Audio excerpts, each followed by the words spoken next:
ರಾಷ್ಟ್ರಪತಿ ದ್ರೌಪದಿ ಮುರ್ಮು ಅವರು ನಾಳೆ ಕರ್ನಾಟಕದ ಉತ್ತರ ಕನ್ನಡ ಜಿಲ್ಲೆಯ ಕಾರವಾರದಲ್ಲಿನ ಐಎನ್ಎಸ್ ಕದಂಬ ನೌಕಾನೆಲೆಗೆ ಭೇಟಿ ನೀಡಲಿದ್ದಾರೆ.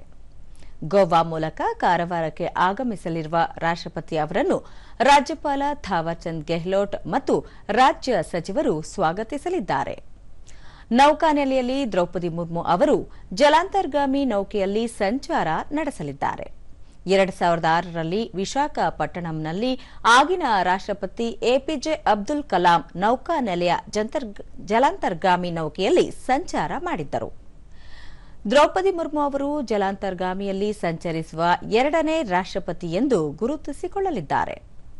ರಾಷ್ಟ್ರಪತಿಗಳ ಭೇಟಿ ಹಿನ್ನೆಲೆಯಲ್ಲಿ ಸ್ಥಳೀಯ ಅಧಿಕಾರಿಗಳು ಬಿಗಿ ಭದ್ರತಾ ಕ್ರಮಗಳನ್ನು ಕೈಗೊಂಡಿದ್ದಾರೆ. ಕಾರವಾರದಿಂದ ಮಜಲಿವರೆಗಿನ ಕರಾವಳಿ ತೀರದಲ್ಲಿ 18 ಕಿಲೋಮೀಟರ್ ಉದ್ದಕ್ಕೂ ಮೀನುಗಾರಿಕೆಗೆ ನಿರ್ಬಂಧಿಸಲಾಗಿದೆ. ದ್ರೌಪದಿ ಮುರ್ಮು ಅವರು 2 ಯುದ್ಧ ವಿಮಾನಗಳಲ್ಲಿ ಹಾರಾಟ ನಡೆಸಿದ ಮೊದಲ ರಾಷ್ಟ್ರಪತಿ ಎಂಬ ಹೆಗ್ಗಳಿಕೆಗೆ ಪಾತ್ರರಾಗಿದ್ದಾರೆ.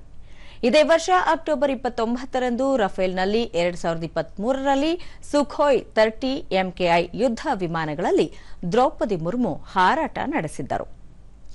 ನಾಡಿದ್ದು 29ರಂದು ರಾಷ್ಟ್ರಪತಿ ದ್ರೌಪದಿ ಮುರ್ಮು ಜಾರ್ಖಂಡ್ನ ಜಮ್ಶೆಡ್ಪುರದಲ್ಲಿ ವರ್ಲ್ಡ್ ಚಿಕಿ ಲಿಪಿಯ ಶತಮಾನೋತ್ಸವ ಸಮಾರಂಭದಲ್ಲಿ ಪಾಲ್ಗೊಳ್ಳಲಿದ್ದಾರೆ. ಅಂದೇ ಎನ್ಐಟಿ ಜಮ್ಶೆಡ್ಪುರ ಘಟಿಕೋತ್ಸವ ಸಮಾರಂಭದಲ್ಲಿ ಪಾಲ್ಗೊಳ್ಳಲಿದ್ದಾರೆ. ಡಿಸೆಂಬರ್ 30ರಂದು ಜಾರ್ಖಂಡ್ನ ಗುಮ್ಲಾದಲ್ಲಿ ನಡೆಯುವ ಅಂತಾರಾಜ್ಯ ಜನ ಸಾಂಸ್ಕೃತಿಕ ಸಮಾರೋಪ ಕಾರ್ತಿಕ್ ಯಾತ್ರೆಯಲ್ಲೂ ಸಹ ಪಾಲ್ಗೊಳ್ಳಲಿದ್ದಾರೆ.